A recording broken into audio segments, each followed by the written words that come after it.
पाकिस्तान की अफगान सरहद पर इंटेलिजेंस बेस्ड कार्रवाइयाँ 29 खारजी जहनुम वासिल वज़ीर इत्तलात अताउल्लाह तारिक कहते हैं पाक अफगान सरहद पर 28 और 29 जून की दरमियान बड़ी फिजाई कार्रवाइयाँ की गई।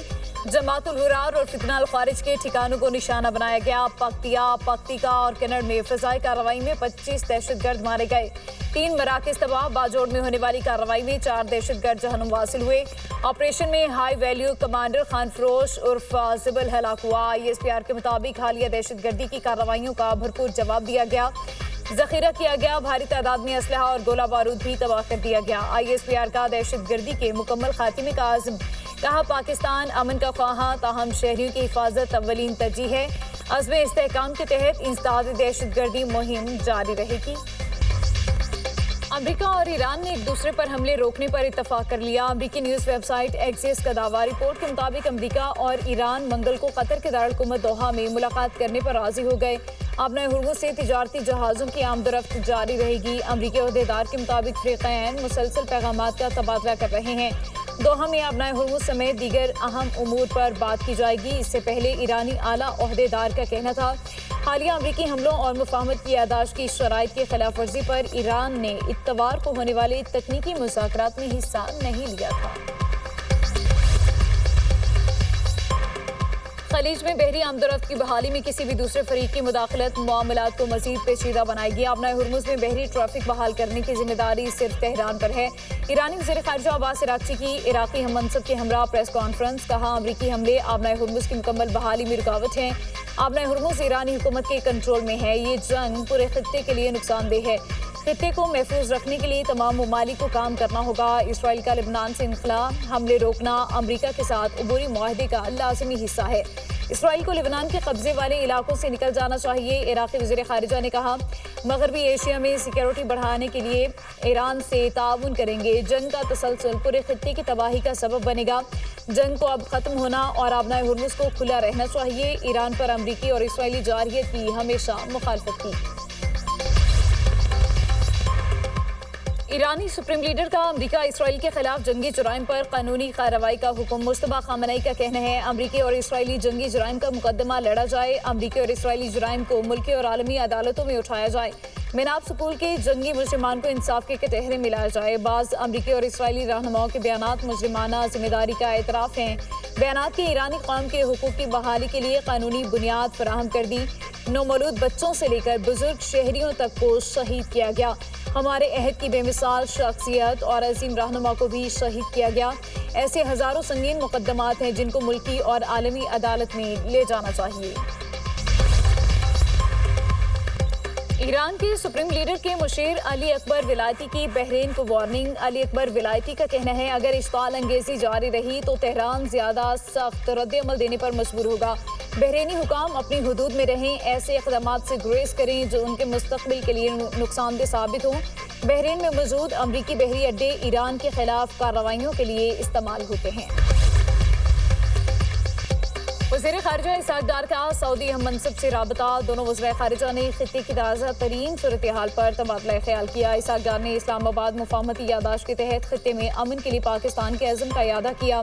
नायब वज़ीर आज़म इसहाक़ डार की यूरोपीय यूनियन के आला नुमाइंदा काया कैलाश से टेलीफोनी गुफ्तगू। दोनों रहनुमाओं ने खित्ते में तेज़ी से बदलती हुई सूरत हाल का जायज़ा लिया। इसहाक़ डार ने काया कैलाश को मशरिक़ वस्ता में अमन के लिए पाकिस्तान की कोशिशों से आगाह किया। कहा तमाम फरीक जंगबंदी मुआहदे की मुकम्मल पाबंदी करें। काया कैलाश ने हालिया जंगबंदी की खिलाफ वर्जियों पर शदीद तशवीश का इजहार किया। कहती हैं राबते और बातचीत के तमाम ज़राए खुले रहने चाहिए। काया कैलाश ने इस्लामाबाद MOU पर दस्तखत होने में पाकिस्तान की कोशिशों को सराहा।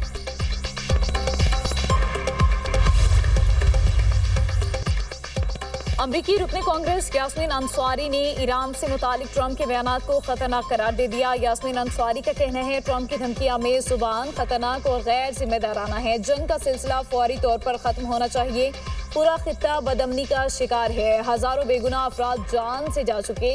अमरीकी माइशत को भी शदीद नुकसान पहुंचा है। ट्रंप ने ईरान को सफाई हस्ती से मिटाने की धमकी दी थी।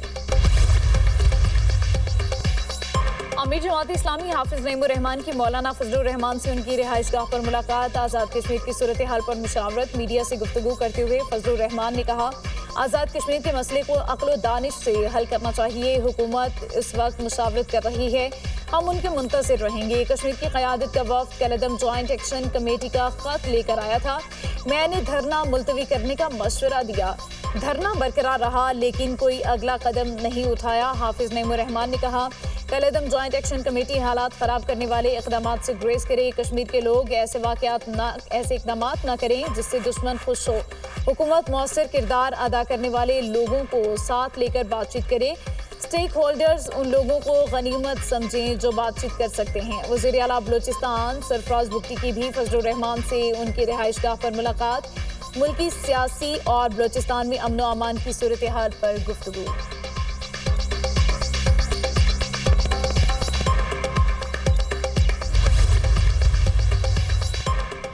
सदर मुमलिकत के पास एग्जेक्टिव इख्तियार ना वफाक में पीपल्स पार्टी की हुकूमत है। वफाकी हुकूमत में आप हैं, पीपल्स पार्टी नहीं। आपको इस्तीफा देने के लिए नहीं, आवाज़ उठाने का कह रहे हैं। वज़ीर आला सिंध की नाम लिए बगैर MKM पर तनकीद। मुराद अली शाह का सिंध असेंबली में बजट बहस पर इख्तितामी खिताब। कहते हैं आप हिजरत करके आए तो सिर्फ सिंध ने कबूल किया, किसी और ने नहीं। कहा जाता है सिंध हुकूमत ने क्या किया, देखने के लिए चश्मा नहीं, अच्छी नीयत होनी चाहिए। सूबे की तरक्की के लिए सबको मिलकर काम करना होगा। बल्दिया फैक्ट्री में ऐसे ही आग लग गई, किसी की तो गलती होगी। सिंध असेंबली ने आइंदा माली साल के सूबाई बजट की मंजूरी दे दी।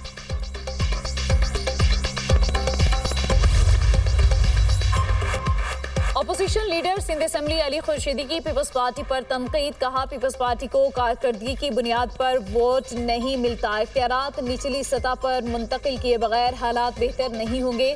अच्छी कारकर्दगी पर पीपल्स पार्टी की तारीफ करेंगे। बिलावल भुट्टो ने कहा, MKM वफाक से निकले, सिंध के मसाइल हल करने के लिए सदर और चेयरमैन सेनेट इस्तीफा दें। MKM भी सिंध के मसले पर फौरी इस्तीफा देगी।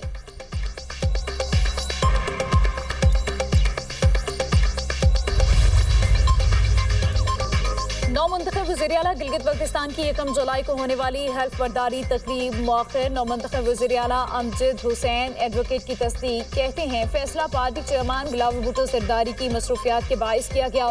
चेयरमैन पीपल्स पार्टी हल्फ बर्दारी की तकरीब में खुसूसी शिरकत करेंगे।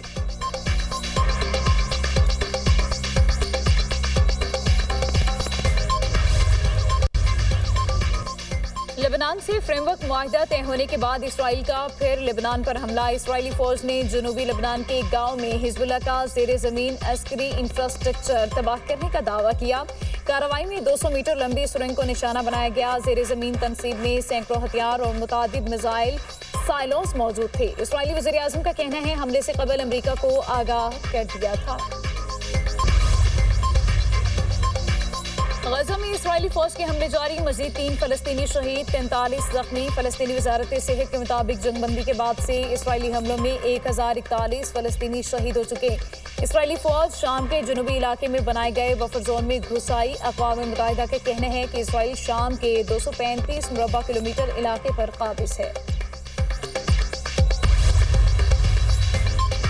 वेनेजुएला में हलाकत के ज़लज़ले के 4 रोज बाद 2 बच्चों समेत 4 लोगों को मलबे से जिंदा निकाल लिया गया। अब तक जिंदा मिलने वाले अफराद की तादाद 33 हो गई। इमदादी सरगर्मियां जारी। यूरोपीय यूनियन ने ज़लज़ला मुतासरीन के लिए $50 लाख से ज़ायद की हंगामी इमदाद जारी कर दी। यूनिसेफ के मुताबिक ज़लज़ले से मुतासरा 18 लाख अफराद को फौरी इमदाद की ज़रूरत है। पॉपुलिव का वेनेजुएला में ज़लज़ले से तबाही पर शदीद दुख का इज़हार। वेनेजुएला में आने वाले ज़लज़लों में 1430 अफराद हलाक हुए, 3360 से ज़ायद जख्मी और 69,000 से ज़ायद लापता हैं।